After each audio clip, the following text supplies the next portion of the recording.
part 2 of the face is all of the, or most of the brush work that went onto the face after the airbrushing was done. So we're going to do a lot of work. Well, it's surprising actually how much of the shading and detail on this face I just did with Reichland Flesh Tone by Citadel from Games Workshop. So Reichland Flesh Shade ended up being the base color for the scars. It ended up being the base color for her lips. I used it to darken under her nose, around her chin, around her cheeks, give some rosiness to the cheeks, under the cheekbones. I also used it to darken in around the eye sockets and in the ears, and that sort of thing.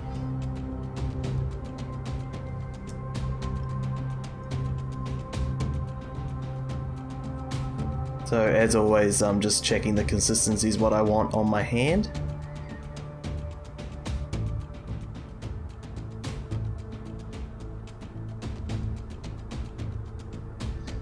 And I'll do this a lot working with the washes. I'll go for just clean water first. I'm just making sure that I have the amount on the brush that I actually want.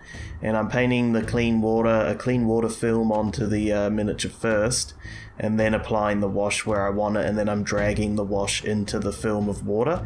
It just ensures that you don't get any of those coffee stained tide marks when your wash dries. Here you can see just a bit of me using the wash to define areas of the face. Just applying that and then dragging it out with a clean brush to feather that wash out.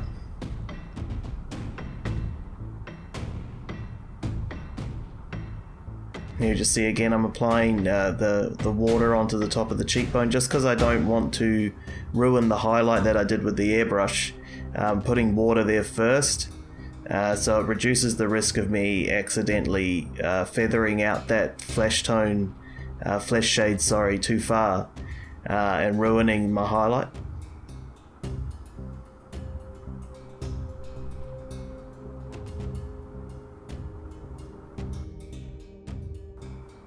So having done the lips and the scars and things, some of the footage did get lost unfortunately. Here I am I'm using basic skin tone to block in the whites of the eyes at this point. The eyes are something I was dreading, so I think I'll move on to the hair next.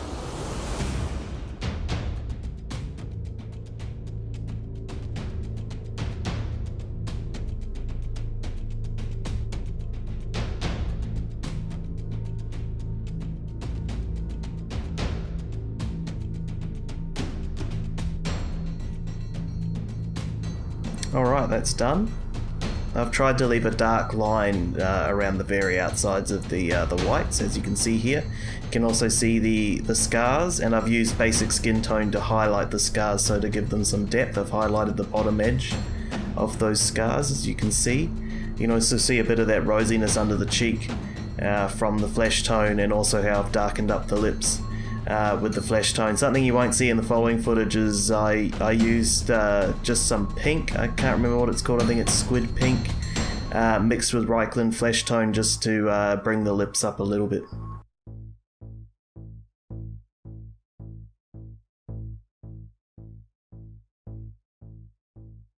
So some missing footage was meant to be in here, but I'm just blocking in the hair now with black. Because I want to frame the face so I get a better idea and a better feel for how the face looks. Having the hair bordering the face can really change the appearance and give you an idea of what you need to change or whether you need to leave it alone or not. So blocking in the hair now with black, she's going to have quite dark hair. So yeah, basing it with black.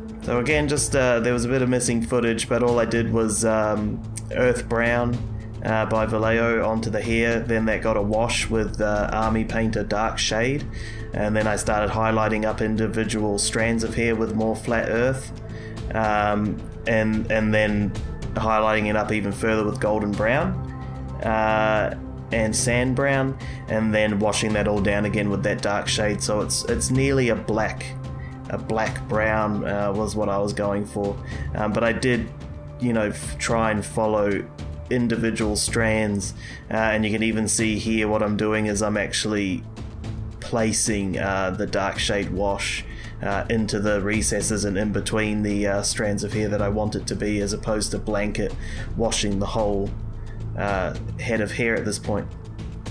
So this is the finished face. You can see a bit of that texture there on the lips that I added in just with that bit of pink tone and the flesh shade, and here's all the steps of the process that I went through to paint the face. Just try and ignore the 3D printer marks between the eyebrows. So yeah, if you have any questions about the eyes in particular, probably the footage went missing for that, but I doubt you would have seen me doing anything. Probably was right in the way of that. But if you do want a video on how I did the eyes on this figure, please leave a comment below and I'll get onto that. Otherwise, if you like the video, I would appreciate it if you click that like button, and I would also appreciate it if you subscribed. Other than that, take it easy, and catch you next time.